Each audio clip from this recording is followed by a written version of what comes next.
राजधानी पटना में लगातार डेंगू के मरीजों की संख्या बढ़ती जा रही है और बीते शनिवार को अब तक के सबसे ज्यादा मामले सामने आए हैं, जो कि 307 मामले हैं।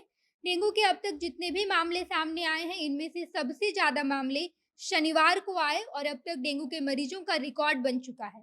फिलहाल जिले में डेंगू के मरीजों की संख्या 1844 हो गई है। वहीं पटना के कुछ खास अस्पतालों में भी मरीज लगातार बढ़ते जा रहे हैं। पटना के Indira Gandhi institute of medical college में अब तक 44 मामले सामने आ चुके हैं।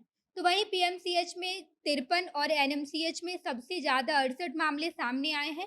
मौजूदा समय में पीएमसीएच अस्पताल में 15 डेंगू के मरीज भर्ती हैं और इनका इलाज चल रहा है। तो वहीं आईजीएमएस में भी 18 लोग भर्ती कराए गए हैं। अब नमस्कार, मैं नेहा चौधरी कैमरा पर्सन विशाल के साथ, और आप देख रहे हैं जनता जंक्शन।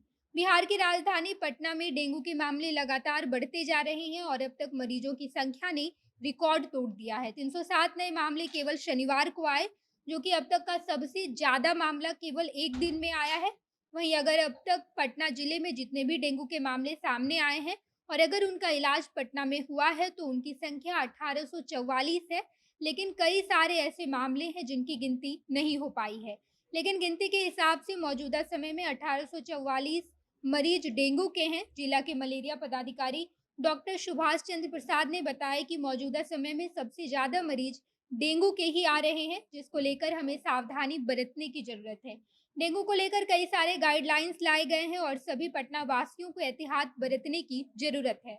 एम्स के मेडिसिन विभाग अध्यक्ष डॉक्टर रवि कीर्ति ने बताया कि दिन में भी मच्छर से बचने की जरूरत है। डेंगू के मच्छर दिन में ही लोगों को काटते हैं, इस वजह से रात ही नहीं बल्कि दिन में भी मच्छरों से बचाव करना होगा।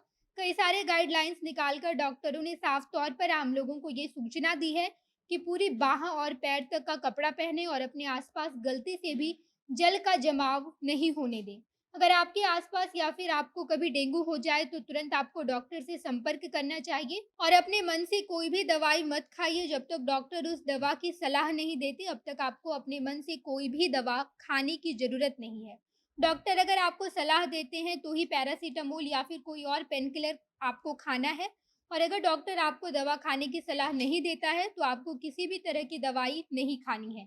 डॉक्टरों ने साफ तौर पर सभी मरीजों को ये बता दिया है कि डेंगू की बीमारी वायरस से फैलती है।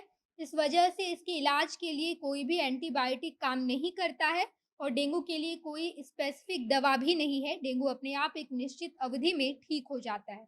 इस वजह से आपको ज़्यादा परेशान होने की ज़रूरत नहीं है। लेकिन अगर आपकी परेशानी बढ़ती जा रही है तो या फिर आपको किसी प्रकार की दिक्कत है, तो आपको तुरंत डॉक्टर को संपर्क करना चाहिए या फिर अपने आसपास के किसी अस्पताल में भर्ती होना चाहिए। डेंगू की बीमारी में आपको ज़्यादा से ज़्यादा लिक्विड पदार्थ खाना है, यानी कि ऐसी चीज़ें जो लिक्विड फॉर्म में होती है, यानी कि नारियल का पानी, जूस, दूध, इन सभी चीज़ों का सेवन आपको ज़्यादा से ज़्यादा करना है। पटना के सभी अस्पतालों से जब बातचीत की गई तो उन्होंने बताया कि यहाँ पर जितने भी डेंगू की शिकायत लेकर मरीज आ रहे हैं, उनमें से ज़्यादा लगभग 50% लोगों के रिपोर्ट में डेंगू पॉजिटिव ही पाया जाता है।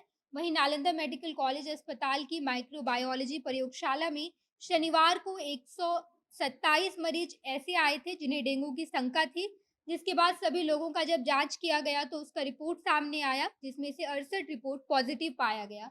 इस बात की सूचना अस्पताल के प्राचार्य डॉक्टर हीरालाल महतो ने दी है। वहीं एम्स के अध्यक्ष डॉक्टर अजय कुमार सिन्हा ने बताया कि उनके अस्पताल के वार्ड में 25 मरीजों का डेंगू का इलाज चल रहा है। हालांकि लगातार डेंगू के मरीजों की संख्या बढ़ती जा रही है, इस वजह से हमने 30 बेड की व्यवस्था कर दी है। डेंगू के सभी मरीजों के लिए हमने मच्छरदानी और दवाइयों की भी पर्याप्त स्टॉक रखी है। हमारे अस्पताल में जितने भी डेंगू के मरीज आ रहे हैं, हम सभी का इलाज काफ़ी अच्छे से कर रहे हैं। बाकी डेंगू के मरीज आए दिन बढ़ते जा रहे हैं, तो आपको सावधानी बरतने की ज़रूरत है। आगे की खबरों के लिए जनता जंक्शन देखते रहिए। धन्यवाद।